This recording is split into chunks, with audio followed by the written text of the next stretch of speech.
Hi there.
Hello everyone, welcome to another Flying Frog video.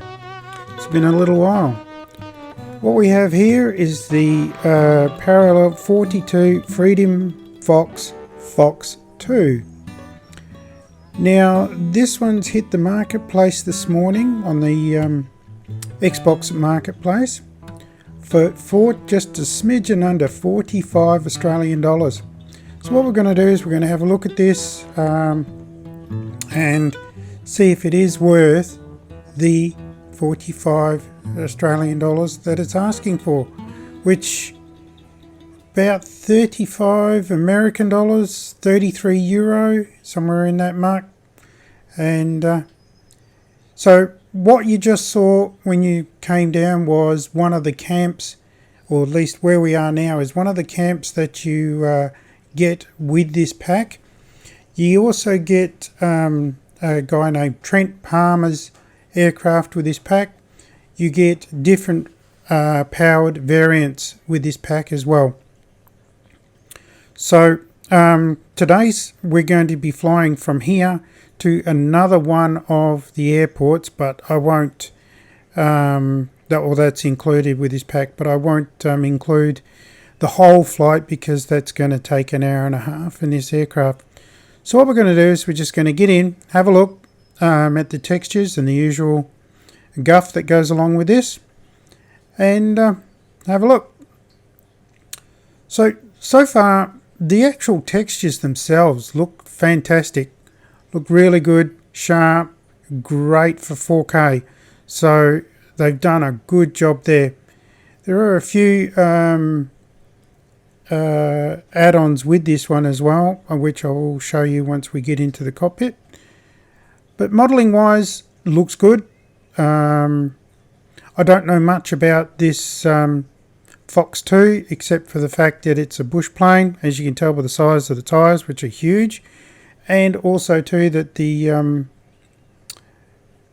it's a short takeoff and landing, so it's a good bush plane. Now, I do know that this particular one has a Rotax, I think it's a 915 motor, but look, I'm not 100% au fait on the motor setups and what they do, what they don't do. All I do is I fly from an Xbox point of view, which realistically, motors mean nothing on an Xbox, or a PC, because it's not real life.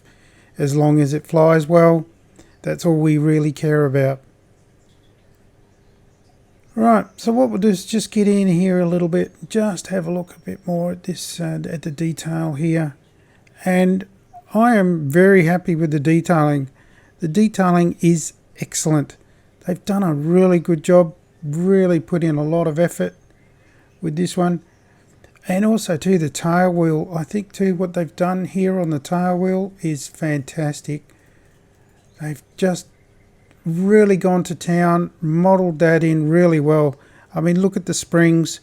the chip on the mainspring here from the gravel, from landing and bush landings and what have you. Excellent job. Really is. Looks good. Looks really good. So enough of that. I think that on the outside it has come up very well. I can't see any glaring errors, and nor am I an expert at this. But anyway, what we'll do is we'll hop into the cockpit and have a look. So as you can see, it's a standard cockpit. Nothing fancy about it. Usual guff. You know, there's a little bit of, well, there was a little bit further in, there was a little bit of graphical glitching off the glass, but you know, that's not too much of an issue. Okay, now what we do have here, let's just position this a little bit better. We click on here and we can set up a tent. Now for some reason or another the camera is misbehaving. Let's get this repositioned better. There we go. And I don't know why my camera's moving around. Oh, now I got it. Yeah, okay. Right, so you got a little camp set up there, and to get that back in you just click back on here and it all packs up and your camp's packed up. Very nice. Now the door does close and there is a sound difference to that, so what I'll do is I'll get it started.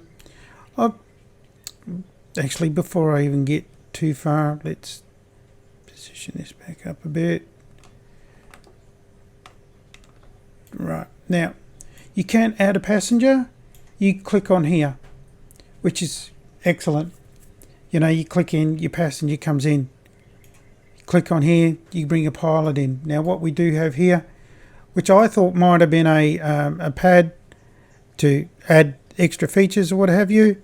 No, it's just a credits on that. So realistically, do we really need that?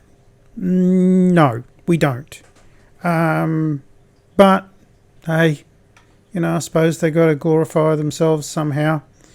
So yeah, you know, I just a little bit disappointed that the fact that it's not a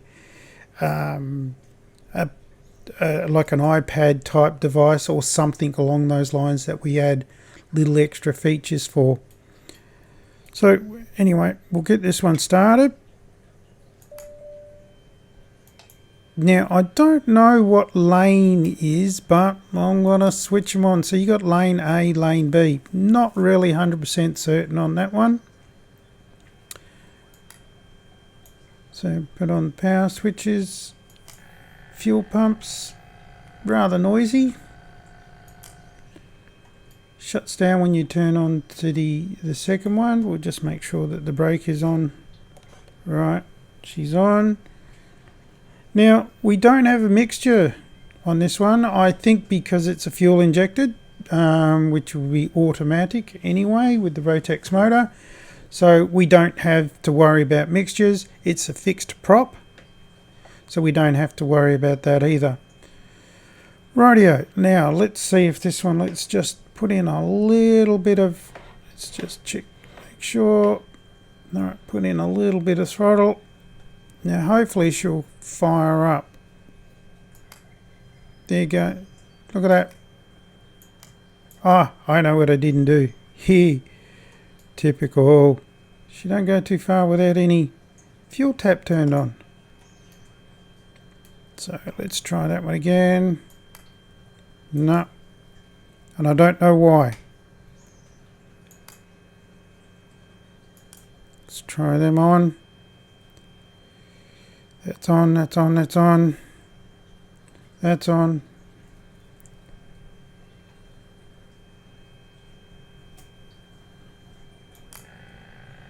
Fuel pump. Fuel pump. Okay. There we go. Now that's a bit odd that it doesn't swing over until you've got everything 100%. I don't get that. That should just swing over and not start. So maybe that's something that Parallel 42 can look at to bring in some more. Is that on or off? That's off. That's off. Okay. Right. Now, I won't worry about doing any type of handling because it's a short takeoff and landing aircraft. She's going to have some reasonably good handling, good slow speed characteristics. She won't be a high speed. This particular model I think can go along at around about 130 knots. The other models have slightly less powered engines, so they don't quite scoot along as quick, so they're more of the 110 knot mark to 120, where this one will do 130 to about 140. You do have an autopilot, which is set up here, which most people would know. You turn on your autopilot. You know, as you can see, I've got a flight path already set up to go to the next camp, which is also part of this pack, which I do want to show you. And once I land into there, I will give you my final thoughts on this one. So what I'll do is I'll just take off, start on, get going. I'll probably show a few of the sceneries as we're going past. I mean, I like the way this one's laid out here at this camp.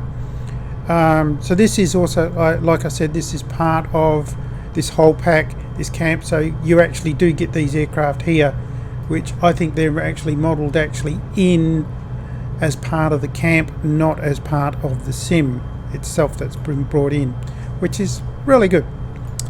So what we'll do is we'll get going.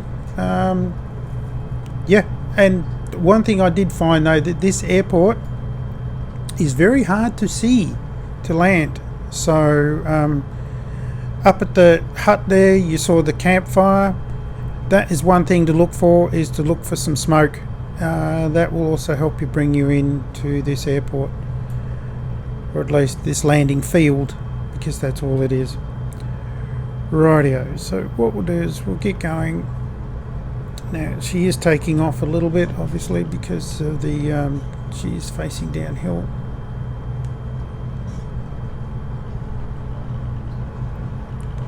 Rightio, let's get her going.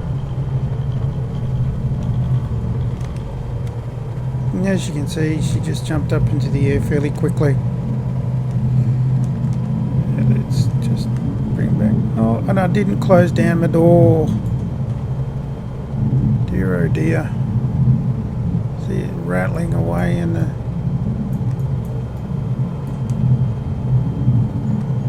Where's my door handle?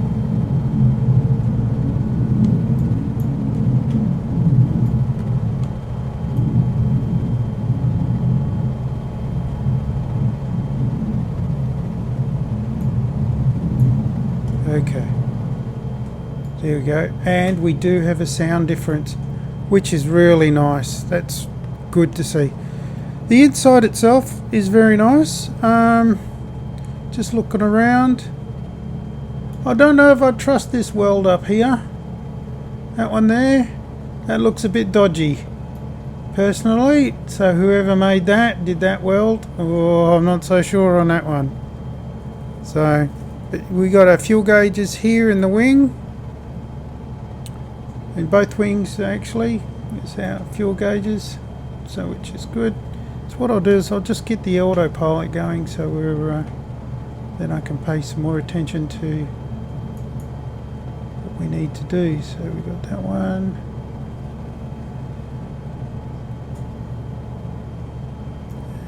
Nav mode, and just make sure we're in GPS. GPS, excellent. Okay, just check our altitude.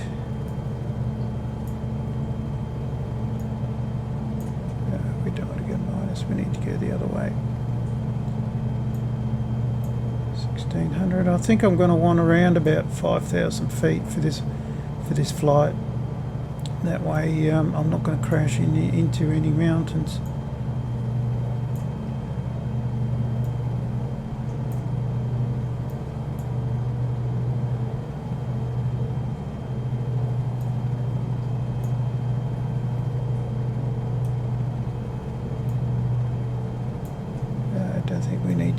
2,400 feet a minute. Let's drop it back down. There you go, 800. That'll be fine. Right.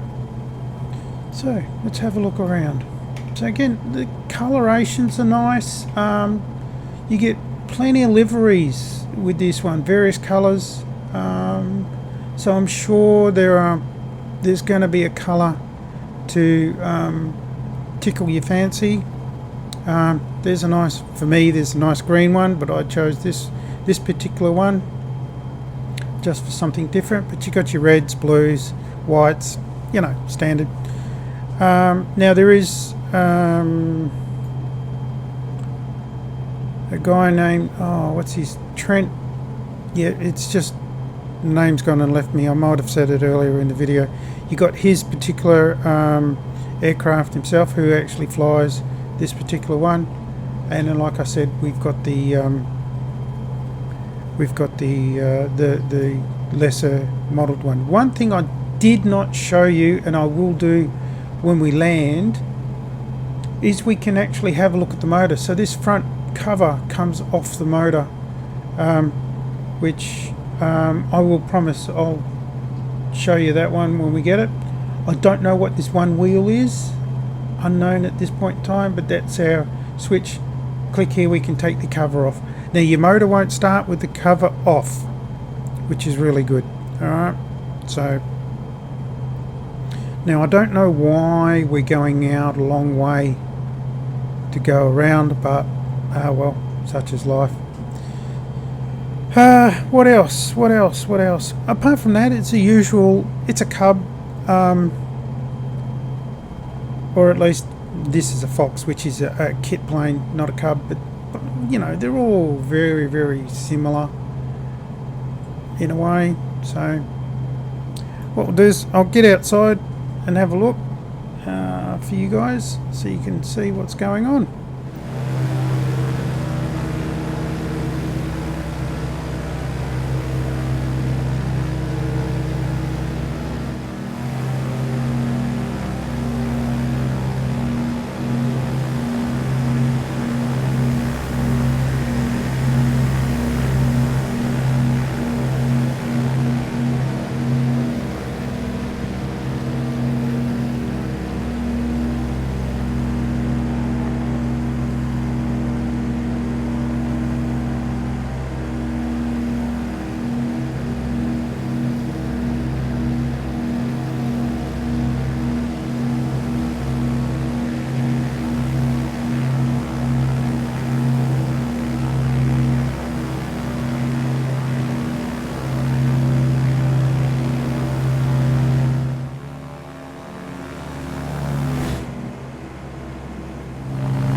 Now as we're going along, what I'll do is I'll show you the lights set up. So we got the lights here, we got the strobe on, we've got our nav lights on. Landing lights are off at the moment, turn them on. So what I'll do is I'll take you outside and I'll show you those. And as you can see, they are very, very bright. So we'll just go back in. Now, turn those ones off. Wig-wag. And as you can see, they just flash from underneath the wings, which are quite good.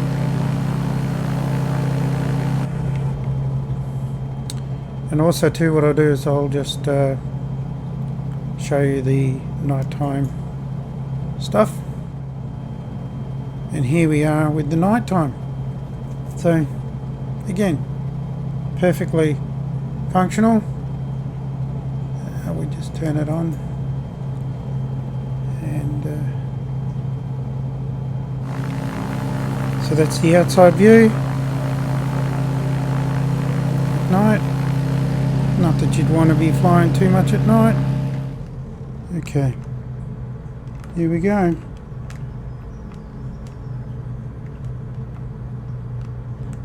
Come on, down you go.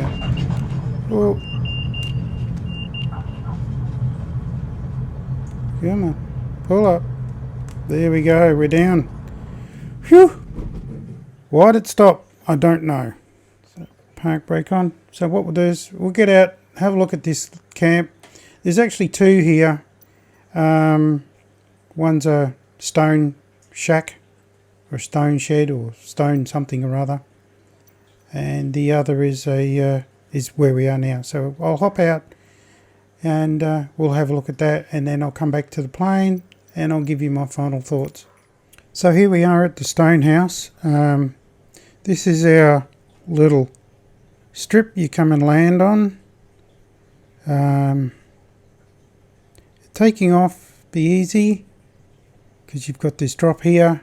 Landing, boy, you've got to be precise, I suppose. I don't know if this one's any easier to land at, if it's easier to spot from the air, but there are just definitely no real markings to have a look at. But this is the second or the third of the so-called airports you get with these kits, with these planes. So it's part of this kit. So we could just have a look around. So the door swinging open here. Let's hop inside. Oh look, we've got a bear. Well, I can't bear it anymore. Shit, that's a big one. Whoops, don't swear, sorry. Yes, that's a jeepers, that's a big bear. Hiding in the corner, and he's made a mess. Because people want to bring pizza, and bears love pizza. Why you want to bring pizza all the way out here, I do not know. So, but that's it. That's what you get for your 45 Australian dollars, as in the extra airports. Now they do say there are more coming. I hope they're better marked, because it's definitely not the easiest things to see from the air, particularly from my eyes anyway. But we'll head back up to the plane and I'll give you my final thoughts on the aircraft itself. So, Freedom Fox Fox 2 by Parallel 42. 45 Australian dollars on the marketplace. I think PC's had this one for a while. Is it worth 45 Australian dollars? It's pushing it, to be honest with you. Yes, the quality of the texturing, the modelling is fantastic. Love it. Really, really good. Do we need the extra airports or landing fields? No, nice touch, but I think that I'd rather have them made it a little bit cheaper, to be honest with you, and not put those in, or even sold them as separate, but also made the aircraft cheaper. Okay, we get two different types of aircraft with this one, but they're still Kitfoxes. So realistically, are you getting two? It's like saying, oh, but you've got two different mint lollies from two manufacturers. They're both mint, but they're different. Yeah, but they're both mint, then even though they're made by different people. So what I'm trying to say is, I think that it's a little bit dear. I think maybe cut down on one plane. The liveries are fine. And maybe make it around the $30 mark for Australia. And probably, comparatively for the rest of the world as well. Because we've already got these type of planes in the sim. Do we need more? I don't know. So, yeah, that's my thoughts. Flies very well. Looks good. The tent. Do we need the tent? No. Nice touch, but we don't necessarily need the tent. It's just a visual aspect, I suppose, for the people who want to do the role playing as such. As a bush aircraft, though, it's fantastic. It's going to be fantastic. It flies very well. Its manners are very well. The detailing is fantastic. I cannot knock Parallel 42 for their detailing on this. It looks fantastic. Oh, sorry. I was going to show you the motor before we go. Okay, so what we do is we lift that off and it comes away. Now what I'll do is I'll also open up this door.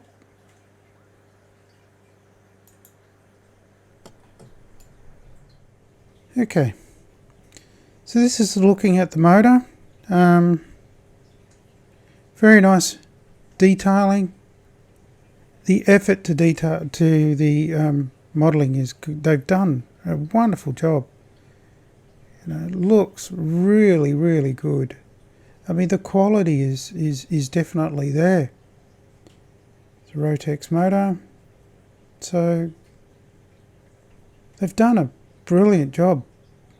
But again, yeah, I suppose it adds to some realism. You can get in there and pretend to do some maintenance or what have you.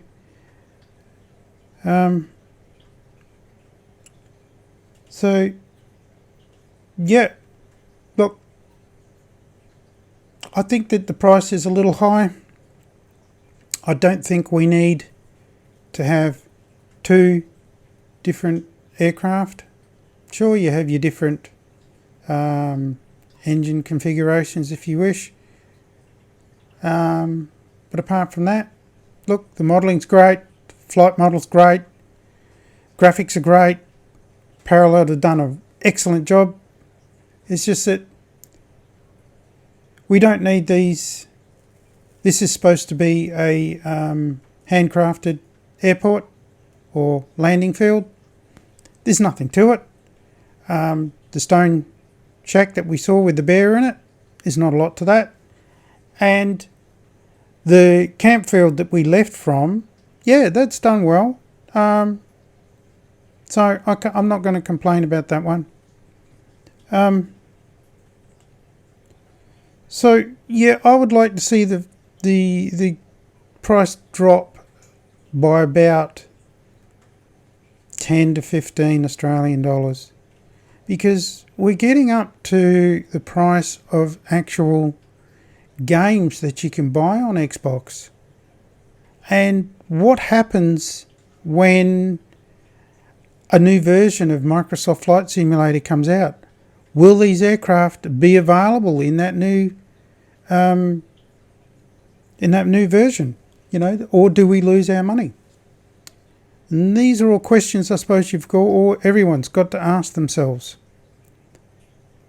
But on that note, please comment, like, subscribe, dislike.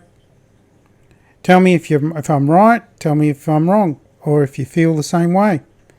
But it is another bush plane. Will do its job very well, and you'll get some good, enjoyable bush flying if that is what you want to do. So on that note, everybody, please stay safe, and let's hope to Christ that what's going on in Europe ends pretty soon. Thank you.